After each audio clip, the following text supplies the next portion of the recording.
Setiap pergantian presiden Amerika akan selalu memberikan dampak bagi perekonomian negara yang memiliki hubungan dagang dengan Amerika, termasuk Indonesia. Pergantian kepemimpinan dari Joe Biden ke Donald Trump ikut memberikan dampak hubungan ekonomi Indonesia dan Amerika ke depannya.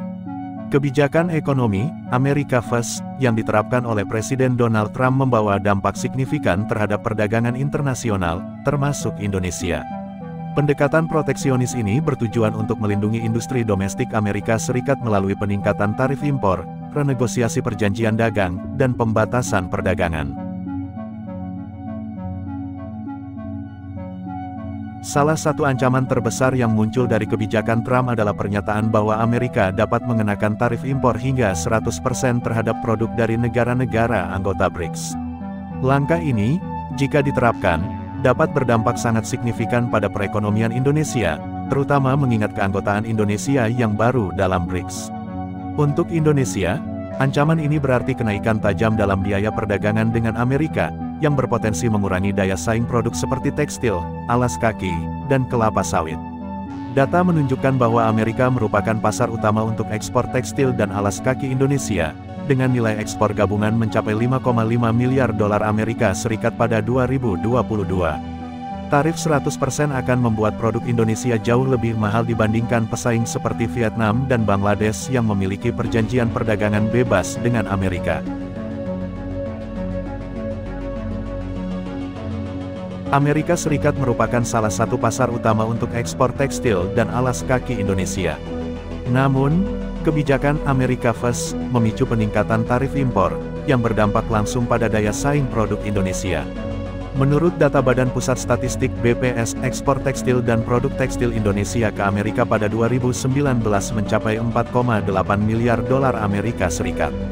Akan tetapi, tarif tambahan yang diterapkan Amerika memperlambat pertumbuhan ekspor hingga hanya 2% dibandingkan tahun sebelumnya, jauh di bawah rata-rata pertumbuhan global sektor tersebut. Selain itu, Indonesia menghadapi persaingan ketat dari negara-negara seperti Vietnam, yang menikmati tarif preferensial melalui perjanjian perdagangan bebas dengan Amerika. Tantangan ini memaksa produsen Indonesia untuk fokus pada efisiensi produksi dan inovasi, seperti meningkatkan kualitas bahan baku dan adopsi teknologi ramah lingkungan untuk memperbaiki daya saing di pasar global.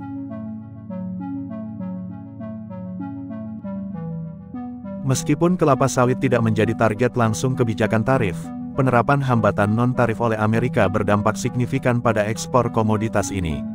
Amerika Serikat sering kali menggunakan isu lingkungan, seperti keberlanjutan dan deforestasi, sebagai alasan untuk memberlakukan regulasi ketat terhadap produk kelapa sawit. Pada 2020, ekspor kelapa sawit Indonesia ke Amerika tercatat sebesar 365 juta dolar Amerika Serikat, dengan penurunan tajam setelah adanya kampanye besar-besaran di Amerika mengenai dampak lingkungan dari kelapa sawit.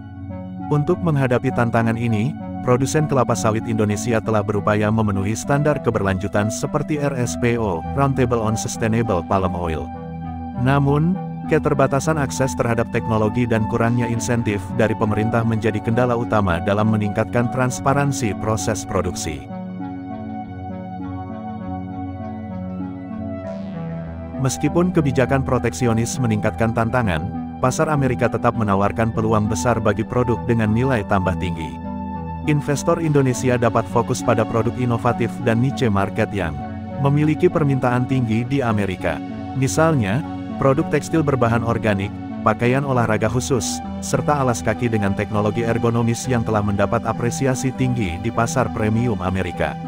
Investasi dalam bentuk joint venture dengan perusahaan Amerika menjadi solusi potensial untuk menghadapi hambatan tarif dan non-tarif. Kemitraan ini tidak hanya membantu mengurangi risiko perdagangan, tetapi juga membuka peluang transfer teknologi dan peningkatan kualitas produk. Misalnya, kemitraan antara produsen alas kaki Indonesia dengan merek-merek global yang berbasis di Amerika memungkinkan ekspansi lebih luas melalui distribusi yang sudah mapan.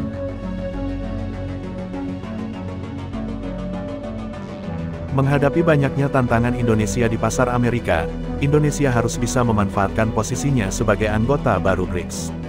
Indonesia memiliki peluang strategis untuk memperkuat posisi dalam perdagangan global. BRICS, yang terdiri dari Brasil, Rusia, India, China, dan Afrika Selatan, merupakan forum kerjasama ekonomi yang fokus pada memperkuat hubungan antar negara berkembang.